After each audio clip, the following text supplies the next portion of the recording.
जय श्री राम। भारत भू का सच्चा इतिहास एवं छिपाए गए तथ्य को आपके समक्ष रखने का ये प्रामाणिक प्रयास है। मित्रों, एआई के युग में ये रोमिला, ये मोहम्मद हबीब, ये इरफान हबीब जैसों की सारी असत्य आदि झूठ परिकथाएं इन्होंने जो लिखी है, अगर ये परिकथाएं डाटाबेस में सत्यापित बन के फीड की गई तो बड़ा अनर्थ होने वाला है। इस षड्यंत्र को रोकने का कठिन काम है, मैं जानता हूँ। बिना आपके सहयोग के ये शिवधनुष्य व्यक्तिशः उठाना असंभव है। आपसे अनुरोध है कि लाइक, शेयर और सब्सक्राइब करके हमें बल देना ना भूलें और बेल जरूर दबाएं। हमने ईसा पूर्व 326 से सन 1857 तक का इतिहास अब तक कथन किया है। राजपूत, विजयानगरम, निजाम, चोल साम्राज्य और मराठा पेशवाई शेष है। हे मां भारती, हम इस श्लाघ्य कार्य को सफल बनाने की हमें शक्ति प्रदान करें। जयतु जयतु हिंदू राष्ट्र, वंदे मातरम। जय श्री राम। योगेश अनंत काले सभी सुनने वालों को प्यार भरा नमस्कार। मित्रों, आज की जो घटना है ये है 1726 की। अगर देखा जाए तो बड़ी सामान्य है, लेकिन हमारे सावरकर जी जिसे कहते हैं कि कलयुग में सद्गुण भी एक अपराध बन गया है। पिथौरा जी का क्या हुआ, कश्मीर के अमात्य जो रामचंद्र थे उनका क्या हुआ, वहां से लेके हमारी माता जिजाऊ तक सभी इन पुण्यात्मा ने प्रेम, स्नेह, माया यही भाव से की मदद। अब आने वाले काल में समाज में वो कर्दन काल बन गई। सन 1680 या 90 के आसपास नाथ संप्रदाय के एक परम पूज्य स्वामी परमहंस ब्रह्मेंद्र की हमारे पश्चिम महाराष्ट्र, विशेषतः कोकण के तटीय क्षेत्र में काफ़ी मान्यता थी। राजा राम महाराज ने श्री शिवराय के जो पुत्र थे, दूसरे पुत्र राजा राम महाराज, उन्होंने स्वामी जी को एक मठ के लिए रत्नागिरी के पास धामनी नामक गांव दान दिया। अब राजाश्रय मिलने के बाद तो धर्म जागरण को गति मिलती ही है, स्वाभाविक है। लिखित नहीं है, लेकिन मुझे पक्का विश्वास है कि स्वामी जी कोकण परिसर में मठ की आवश्यकता जो उनको लगी वो प्रखर रूप से राजा राम महाराज को समझाई होगी। तो उसी का नतीजा है कि धामनी गांव का चयन स्वामी जी ने खुद किया होगा। इसका कारण मैं बताता हूं कि मुझे ऐसे क्यों लगता है। स्वामी जी जीवन भर जंजीरा का सामायिक महत्व, तब के जितने भी मातब्बर समाज दूरिणी थे उनको समझाते थे। हर एक को, जो भी सरदार था, जो भी उनका भक्त था, जिसका रसूख था समाज में, उनको वो जंजीरा का महत्व समझाते हैं। तो इससे पता चलता है कि वो स्वामी जी ही थे जिन्होंने और श्री शिवराय ने सामुद्रिक शक्ति का महत्व भांप लिया था। आगे बढ़ते हैं।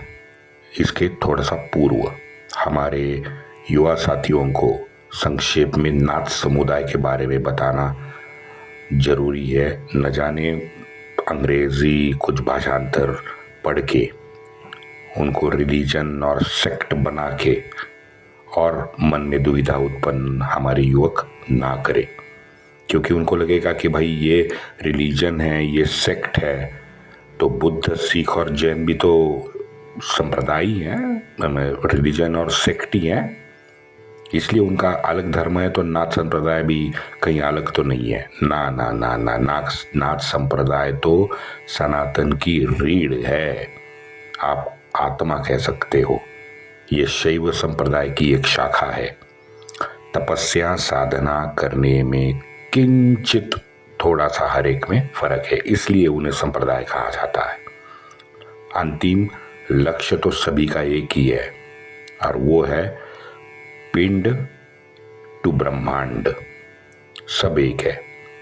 ये देह जो है हमारा, ये पंच महाभूत युक्त देह, ये शाश्वत सत्य नहीं है, क्योंकि आज हमारी आत्मा ने इस पंच महाभूत देह को अपनाया है और उस देह धारण की गई जो आत्मा है वही ब्रह्म है, पराशक्ति है। नाथ संप्रदाय का एक दिशा दर्शक प्रामुख्य से क्या कहते हैं, गुरु मच्छिंद्रनाथ को कहा जाता है या मत्स्येंद्रनाथ महाराज को माना जाता है। इन सभी गुरु की परंपरा अगर हम देखें तो हमें परम पूज्य योगी आदित्यनाथ जी महाराज भी है। इनका महत्व हमें उस परंपरा के तहत समझ में आता है। ये सारे गुरु भोग का वर्ज करते हुए अष्टांग योग साधना से निर्विकार आनंद की प्राप्ति करते हैं। सिर्फ अवधूत संप्रदाय में नाम से जाने वालों को दर्शनी नाम से पुकारा जाता है। मैं दर्शनी यानी कर्ण कुंडल जो धारण करता है ना सर योगी, वो आपने योगी आदित्यनाथ के 1000 फोटो देखे होंगे तो उनके कानों में जो कर्ण कुंडल है, तो योगी आदित्यनाथ महाराज भी ये अवधूत संप्रदाय के शायद हैं। डिटेल मुझे नहीं मालूम, लेकिन कर्ण कुंडल से लगता है कि वो अवधूत संप्रदाय के हैं। तथा ये महाराष्ट्र में और कर्नाटका में गुरुदेव दत्त महाराज जो है, इनकी त्रिमूर्ति मूर्ति भी पूजा की जाती है।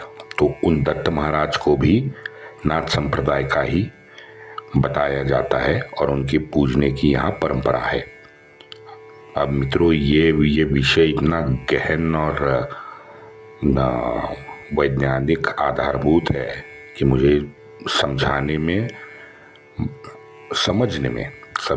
तो बहुत दूर की बात है, समझने में 12 तप यानी 144 साल तो मुझे लगेंगे।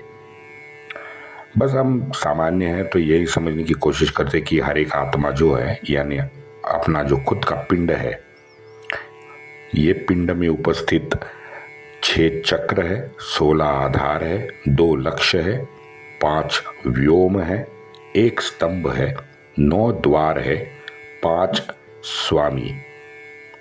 बस इतना ही विषय है।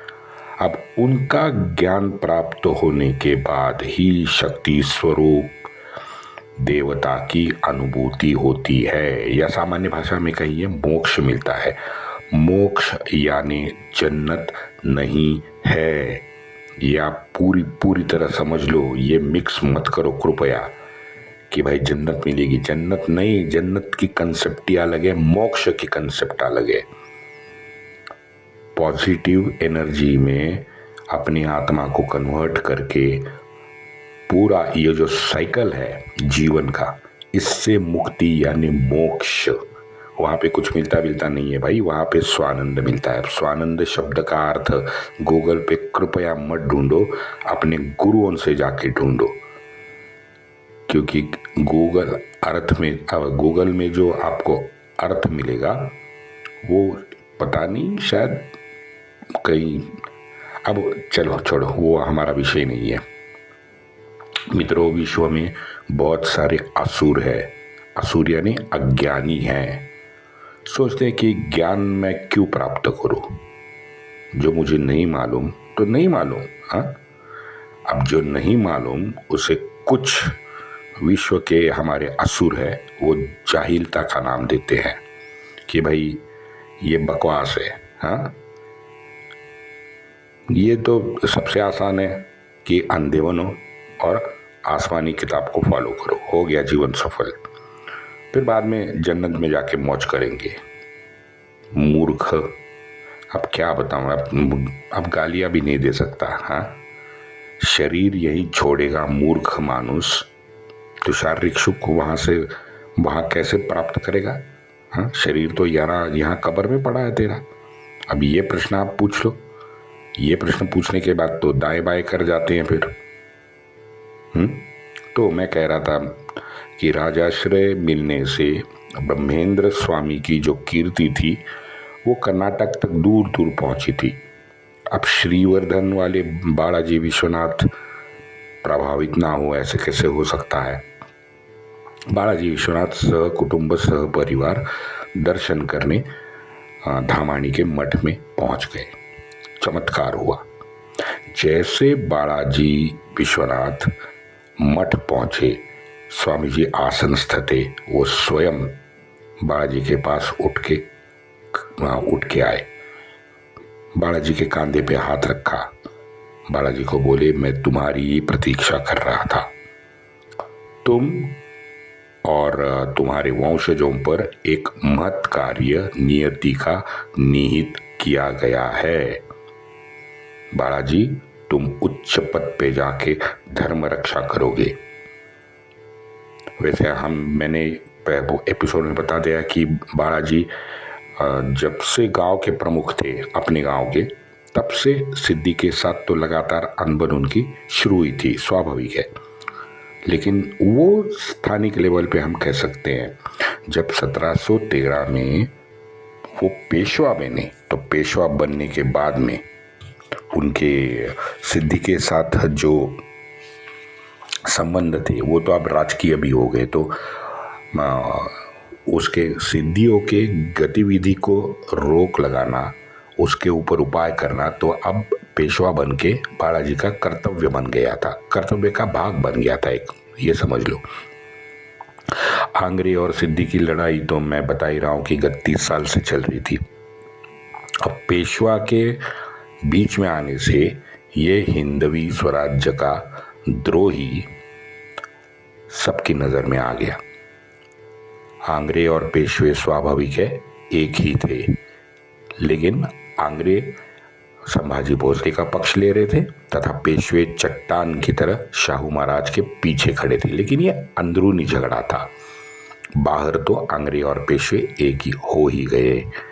जंजीरा का हजबी किल्लेदार सिद्दी कासिम 1707 में मर गया। सत्ता संघर्ष, वो मैंने आपको एपिसोड में बता दिया है। इस सत्ता संघर्ष में सिद्दी रसूल याकुत ने बाजी मार ली, अब वो किलेदार बन गया। अब ये जो सिद्दी रसूल था, ये धर्मांतरित मोमिन था, कोली समाज का था। आपने या कोली में हिंदी में क्या कहते हैं, निषाद कहो। इसका पूरा खानदान अपना भारतीय था, 100% भारतीय था। तो इससे क्या हुआ, सनातन आस्था और परंपरा से रसूल परिचित था। अब ये रसूल भी स्वामी जी के दर्शन के लिए धामनी मठ जाता रहता था। एक दिन रसूल ने चिपळूण के भगवान परशुराम मंदिर के रख रखाव के लिए 2 गांव पेड़े और अमडस कोकण के स्वामी जी को दान में दे दिए। अब मित्रों, ये अब सोचो, ये श्रद्धा, आस्था, समर्पण कम लग रहा है, अलतकैया ज़्यादा लग रहा है, और वो सिद्ध भी हुआ। बताता हूँ। दापोली के पास तट पर एक सिद्धि सात नामक चौकीदार था। गांव का नाम था अंजनवेल। अंजनवेल के समुद्र तट पर ये चौकी थी और उसका चौकीदार था सिद्धि सात। इस सिद्धि सात ने पूर्व में किसी मुहिम में कर्नाटका सावनूर के नवाब को लश्करी मदद की होगी। अब उसके बारे में इतिहास नहीं है, मुझे नहीं पता, लेकिन इतना उल्लेख है कि सिद्धि सात ने मदद की थी नवाब की। अब नवाब को मदद की होगी, तो उसके एवज में कर्नाटका के सावनूर के नवाब ने सिद्धि सात को एक हाथी बख्शिश दे दिया। बख्शिश ही तो सिद्धि सात को मिल गई, लेकिन सिद्धि सात के सामने महत्वपूर्ण प्रश्न था, कर्नाटक के सावनूर से हाथी को कोंकण के अंजनवेल चौकी तक ले आना, ये सबसे बड़ी मुश्किल थी। और ये सिद्धि सात के लिए तो टेढ़ी खीर थी, क्योंकि बीच में कर्नाटका और कोंकण के बीच में संभाजी भोसले का स्वयं का राज्य था तथा नीचे कोंकण में आंग्रे का राज्य था इन दोनों के बीच में। तो इन सिद्धि सात के जो टट्टू थे जो हाथी लेने गए थे, वो टट्टुओं को हाथी के साथ अंजनवेल लाना, हाँ, और मोमिन भी था। तो मौका परस्ती, छल कपट वगैरह वगैरह वगैरह जितने भी अवगुण हैं, आप जान लो कि वो उसके डीएनए में होते हैं। जैसे ही सिद्धि सात को पता चला कि भाई स्वामी जी भिक्षा यात्रा के लिए कर्नाटक जाने वाले हैं, तुरंत अल्तकैया गंगा जमुना तहजीब सिद्धि सात को याद आई। अब सिद्धि सात स्वामी जी के चरण में लेट गया, मिन्नतवारी करने लगा कि भाई स्वामी जी कुछ भी करो, कुछ भी करो, हाँ, अपने साथ इस हाथी को यहाँ तक कोंकण में लाओ। भैया शिव और शक्ति का ये पूजक आप मान लो, भौतिक विकारों से परे रहते हैं ये लोग, जितने भी हमारे गुरु हैं, और विशेषतः ये नाथ संप्रदाय के, ये तो भौतिक विकारों से परे होते हैं, बहुत मासूम, बहुत भले। जो हमारे स्वामी जी थे उन्होंने तुरंत हाँ कह दी। अब भौतिक सुख को ही अंतिम सुख मानने वाला ये अंधा ज्ञानी, ये षड्रिपु से खचाखच भरा हुआ मोमिन तब बड़ा खुश हुआ। मित्रों, काल देखो कौन सा था। काल था 1726 1727। अंदरूनी संघर्ष चल रहा था, बाहरी जितने भी आक्रांता थे वो लगातार नाक में दम कर रखे थे। अंग्रेज थे, डच थे, फ्रेंच थे, यहाँ पे सिद्धि परेशान कर रहा था, वहाँ पे दूसरे छोर पे निजाम का तो लगातार युद्ध चल रहा था। इतना मैं हिंदी में क्या कहते हैं, गहमा गहमी वाले सब ये साल थे। यहाँ निजाम और मराठा की लड़ाई ने सारे के सारे हमारे मराठी सरदार, वो चाहे संभाजी के निजाम के पक्ष के हो या शाहू के हिंदवी स्वराज्य के पक्ष हो, एक दूसरे से लगातार लड़ाइयाँ लड़ रहे थे। इसलिए कर्नाटक बॉर्डर बहुत ज़्यादा कर्नाटक बॉर्डर गर्म हो गया था। और यही वजह थी कि जिनके भी राज्य छोटे मोटे रियासतें थी, जागीरें थी, राज्य थी, हर एक जितने ये रियासतकार थे उनमें उनके सीमा पर उन्होंने सैनिक तैनात कर रखे थे, और जितनी भी चौकियां लगाई थी वो सतर्क हो गई थी। बिना परवाना एक जंगली सूअर भी अंदर या बाहर नहीं जा सकता था, इतनी सख्ती इन्होंने लगाई थी। अब स्वामी जी की लोकप्रियता से उन्हें संभाजी भोसले और पंत प्रतिनिधि की स्वाक्षरी वाला हाथी का परवाना जो था महत्वपूर्ण, वो तो तुरंत मिल गया। दिक्कत आई कोंकण के आंग्रे के सूबे में। वैसे कान्होजी आंग्रे स्वामी जी का परम भक्त था। अब स्वामी जी का भी आंग्रे परिवार से विशेष स्नेह था।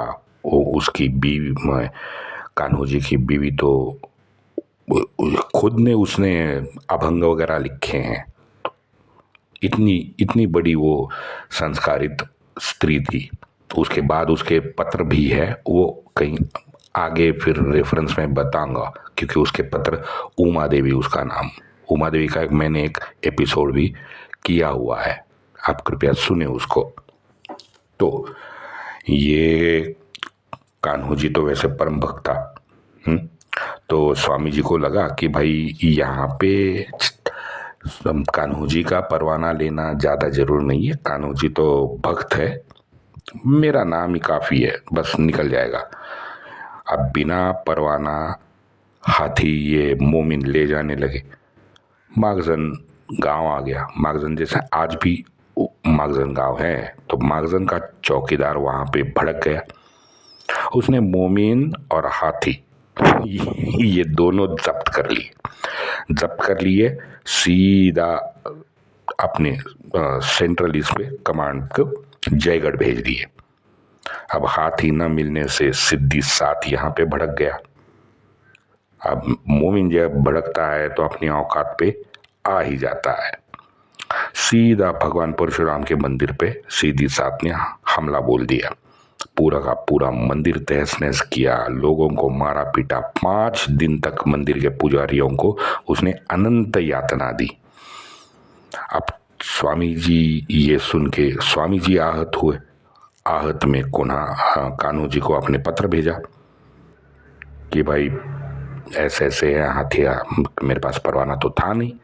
कान्हो जी को बात समझ में आई, तो इस सारे परिस्थिति को पूरा समझ के कान्हो जी ने उनके हाथी जयगढ़ से, स्वामी जी का एक आश्रम था नजदीकी गोवलकोट में, वो गोवलकोट में कान्हो जी ने हाथी भेज दिए। अब यहाँ स्वामी जी ने सिद्धि साथ को बुलाया। सिद्धि साथ को बुला के खूब सुनाया परशुराम जी के मंदिर के बारे में।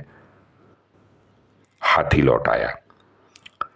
वहां जंजीरा में सिद्धि रसूल के पास एक पत्र भेज के उससे भी जवाब मांगा, तो रसूल को भी समझ में आया कि भाई ये कहाँ गड़बड़ हो गई है। रसूल ने सिद्धि साथ को जंजीरा बुलाया। जंजीरा बुला के बहुत जबरदस्त हड़काया होगा, लेकिन आदेश दिया कि भाई मंदिर को फिर से खड़ा करके स्वामी जी को सुपुर्द करे और जितनी भी तूने लूटी हुई संपत्ति है पुजारियों की वो भी वापस उनको दिलवाए। लेकिन स्वामी जी यहाँ बहुत ज्यादा दुखी हुए थे।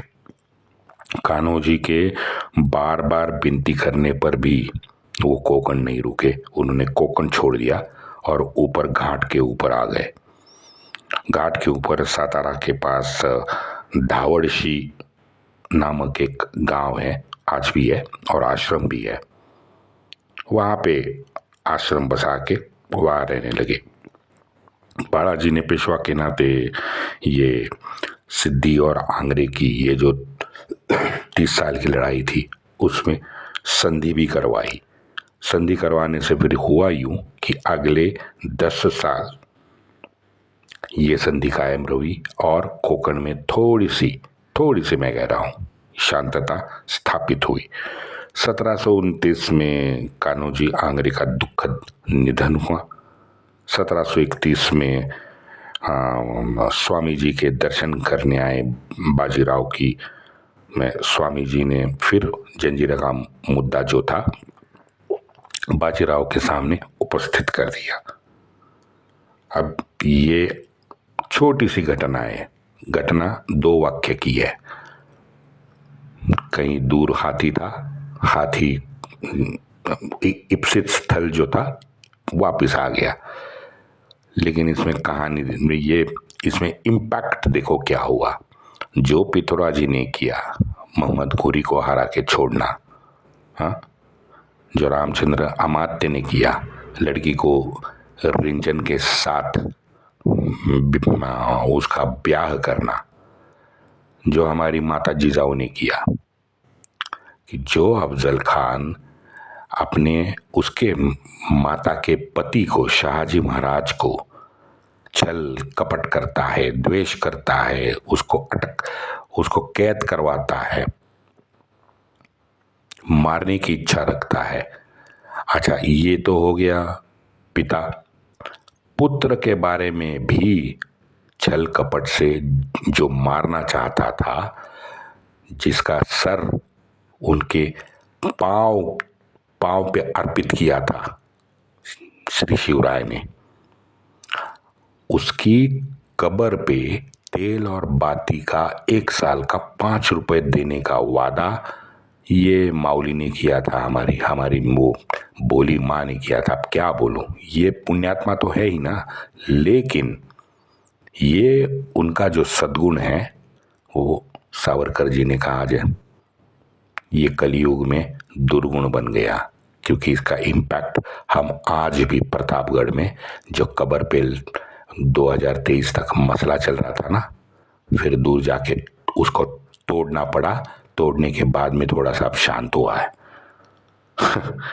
इसलिए मैंने कहा कि हाथ हिलाना एक छोटी सी घटना थी, लेकिन क्या हुआ देखो।